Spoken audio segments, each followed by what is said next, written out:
ರಾಜ್ಯದಲ್ಲಿ ಕಾಡು ಪ್ರಾಣಿಗಳು ಮತ್ತು ಮಾನವನ ನಡುವಿನ ಸಂಘರ್ಷ ಮುಂದುವರೆದಿದೆ.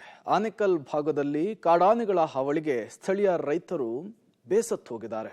ಯಾಕಾಗಿ ಏನಾಯ್ತು ಬನ್ನಿ ನೋಡ್ಕೊಂಡು ಬರೋಣ. ಆನೇಕಲ್ ಬಳಿ ಕಾಡಾನೆಗಳ ಹಾವಳಿ, ಕಾಂಪೌಂಡ್ಗಳನ್ನ ಕೆಡವಿ ಪುಂಡಾಟ. ಬೆಂಗಳೂರು ಹೊರವಲಯದ ಆನೇಕಲ್ನ ಸೋಲೂರು ಗ್ರಾಮಕ್ಕೆ ನಿನ್ನೆ ರಾತ್ರಿ ನುಗ್ಗಿದ 4 ಕಾಡಾನೆಗಳು ಲಗ್ಗೆ ಇಟ್ಟಿದ್ವು. ರೈತರು ಬೆಳೆದಿದ್ದ ಬಾಳೆ, ಹಲಸು, ಜೋಳ, ಚೆಂಡು ಹೂವು ಸೇರಿದಂತೆ ತರಕಾರಿ ಬೆಳೆಯನ್ನ ನಾಶ ಮಾಡಿದೆ. ಬಳಿಕ ರಾಜ್ಯದ ಗಡಿಗೆ ಹೊಂದಿಕೊಂಡಂತಿರುವ ಜಮೀನೊಂದರ ಬೃಹತ್ ಕಾಂಪೌಂಡ್ ಅನ್ನು ಕೆಡವಿ ರೈತ ರಾಮಚಂದ್ರಪ್ಪ ಎಂಬುವರ ಜಮೀನಿನಲ್ಲಿ ಬೆಳೆದಿದ್ದ ಜೋಳದ ಬೆಳೆ ಸಂಪೂರ್ಣವಾಗಿ ನೆಲಸಮವಾಗಿದೆ. ಇರೋ ಬೆಳೆಗಳು ಕೂಡ ಹಾಳಾಗ್ತಾ ಇದ್ದಾವೆ. ನೀರು ಬೇರೆ ಇಲ್ಲ. ಈ ಥರ ತೊಂದರೆಯಾಗಿ ಕಾಂಪೌಂಡ್ಗಳೆಲ್ಲ ತುಳಿದು ಹಾಳು ಮಾಡ್ತಾ ಇದ್ದಾವೆ. ಊರ ಪಕ್ಕದಲ್ಲೇ ಹೋಗ್ತಾ ಇದ್ದಾವೆ.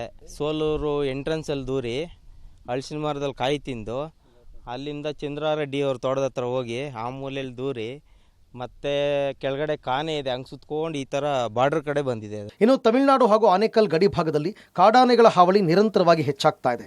ಅರಣ್ಯ ಇಲಾಖೆಯ ಅಧಿಕಾರಿಗಳು ಎಷ್ಟೇ ಕ್ರಮ ಕೈಗೊಂಡರೂ ಕಾಡಾನೆಗಳು ನಾಡಿಗೆ ಬರೋದನ್ನು ಕಂಟ್ರೋಲ್ ಮಾಡಲು ಸಾಧ್ಯವಾಗ್ತಾ ಇಲ್ಲ. ರಾತ್ರಿ ವೇಳೆ ಆನೇಕಲ್ ಗಡಿ ಭಾಗದ ಸೋಲೂರು, ಒಣಕನಹಳ್ಳಿ, ಮೆಣಸಿಗನಹಳ್ಳಿ, ಸುಣವಾರ, ಮುತ್ಯಾಲಮಡುವು ಸುತ್ತಮುತ್ತ ಗ್ರಾಮಗಳಿಗೆ ನುಗ್ಗುತ್ತಾ ಇರುವ ಕಾಡಾನೆಗಳು ಅಪಾರ ಬೆಳೆಗಳನ್ನು ನಾಶ ಮಾಡ್ತಾ ಇವೆ. ಕಾಡಾನೆಗಳ ಹಾವಳಿಗೆ ಬ್ರೇಕ್ ಹಾಕೋದಕ್ಕೆ ಹೆಚ್ಚಿನ ಸಿಬ್ಬಂದಿ ನಿಯೋಜಿಸಲಾಗ್ತಾ ಇದೆ. ಜೊತೆಗೆ ಹೆಚ್ಚಿನ ಬಂದೋಬಸ್ತ್ ಕೈಗೊಳ್ಳುವುದಾಗಿ ಆನೇಕಲ್ ವಲಯ ಉಪ ಅರಣ್ಯಾಧಿಕಾರಿ ತಿಳಿಸಿದರು. ನಾವು ಎಷ್ಟೇ ಕಾರ್ಯಾಚರಣೆ ಮಾಡ್ತಿದ್ರು ಬರ್ತಾ ಇರುತ್ತೆ. ಅದಕ್ಕೆ ಪಾಪ ಒಳಗಡೆ ಕಾಡಿನ ಅಂಚಿನಲ್ಲಿ ಯಾವುದೂ ಫುಡ್ ಇಲ್ಲ. ಕಾಡಿನ ಅಂಚಿನಲ್ಲಿರುವಂಥ ಗ್ರಾಮಗಳಿಗೆ ನುಗ್ತಾ ಇರುತ್ತೆ. ಪಾಪ ಅದಕ್ಕೆ ನೀರೂ ಸಹ ಅದಕ್ಕಿಲ್ಲ, ಸಿಗ್ತಾ ಇಲ್ಲ. ಆದಷ್ಟು ಬೇಗ ನಾವು ಅದನ್ನು ಶತಗತ ಪ್ರಯತ್ನ ಮಾಡ್ತಾ ಇದ್ದೀವಿ ಓಡಿಸೋದಕ್ಕೆ. ಇದು ಮಳೆಗಾಲ ಬರೋವರೆಗೂ ಇದೇ ರೀತಿ ಆಗುತ್ತೆ. ಅದಕ್ಕೆ ಏನಾದರೂ ಒಂದು ವ್ಯವಸ್ಥೆ ಮಾಡ್ತೀವಿ. ದೊಡ್ಡ ಸಾಹೇಬ್ ಹತ್ರ ಹೇಳಿಬಿಟ್ಟು ಏನಾದರೂ ಒಂದು ಮಾಡ್ತೀವಿ ಸರ್. ಒಟ್ಟಿನಲ್ಲಿ ಗ್ರಾಮಕ್ಕೆ ನುಗ್ಗಿದ ಕಾಡಾನೆಗಳು ಬೃಹತ್ ಗಾತ್ರದ ಕಾಂಪೌಂಡ್ ಅನ್ನು ಕೆಡವಿ ಹಾಕಿರೋದು ಸಾಕಷ್ಟು ಆತಂಕಕ್ಕೆ ದೂಡಿದೆ.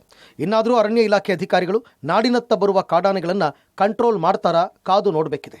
ಅಂಬರೀಶ್ ಮಂಜು, ಪಬ್ಲಿಕ್ ಟಿವಿ, ಆನೇಕಲ್.